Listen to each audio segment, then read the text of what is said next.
Dok, jadi kapan dok sebenarnya tubuh kita butuh suplemen? Kapan dok nih tubuh kita udah ada di titik kita harus konsumsi suplemen tuh di titik apa dok? Oke, di titik ketika dokter Anda mengatakannya. Saya nggak setuju Anda jajan suplemen, istilah saya jajan suplemen, sebagai pengganti obat. Ya, itu akan saya menjadi khawatir sekali. Nah, kenapa suplemen itu nggak bisa pakai resep dokter? Ya, kenapa? Padahal sebetulnya ada dosis ya kan? Kenapa nggak pakai resep dokter? Karena suplemen ini dianggap diproduksi dari alam. Ya, diambil dari alam gitu loh. Jadi nggak mungkin, jadi istilahnya tuh nggak mungkin di labelin harus menjadi seperti kayak obat karena fungsinya beda, bukan buat ngobatin. Ya, itu sebabnya seperti suplemen itu bisa dibeli over the counter. Sama seperti pun obat yang sebetulnya bisa over the counter itu seperti kayak obat turun panas, obat sakit kepala, pun nggak perlu pakai resep dokter. Ya, karena ya ambang batas amannya tuh selain lebar, tetapi juga diandaikan bahwa memang nggak perlu resep dokter, gitu loh. Ya, nah yang bahaya itu adalah kalau Anda mengkonsumsi suplemen, itu kayak makan kacang goreng. Loh, saya pernah loh sekali waktu, ini bule tapinya ya.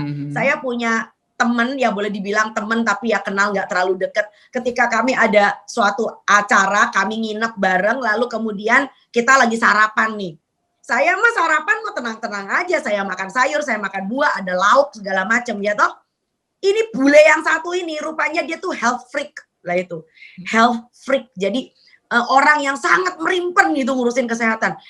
Dia cuman makan pepaya 3 potong, aku tak titeni lu. Makan pepaya 3 potong, makan telur rebus 1, walah suplemennya sak genggam. Sampai aku pikir iki wong yo opo meneh ya. Jadi menurut saya ini bablas gitu loh. Saya nggak tahu azas diet seperti apa yang sedang dia terapkan, tetapi akhirnya yang saya khawatirkan adalah itu sebabnya kenapa banyak orang mengatakan, dok, ini kelihatannya perang nih, perang pabrik suplemen dengan pabrik farmasi.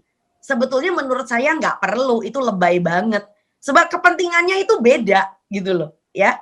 Obat itu memang ditujukan untuk penyakit tertentu, betul ya, ada penyakit tertentu. Tetapi suplemen itu adalah bicara tentang kebutuhan tubuh yang perlu kita tambahkan karena kita belum mampu untuk memproduksinya.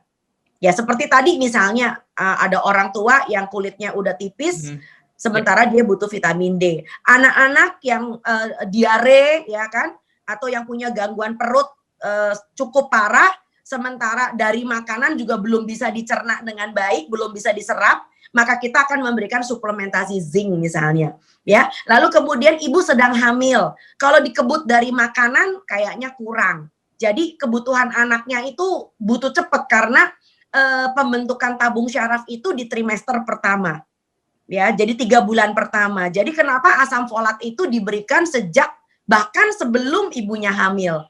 Ya, kerap ada dokter yang memberikan persiapan ibunya hamil. Ya, apalagi kalau sudah terbukti bahwa terdeteksi ibunya positif hamil, tentu akan diberikan suplementasi asam folat. Itu pun juga melihat apakah ibu ini gaya hidupnya, pola makannya bisa diandalkan atau tidak. Ya, sebab kalau di negeri barat itu mereka juga akan sangat pelit banget dengan suplemen. Terima kasih sudah nonton.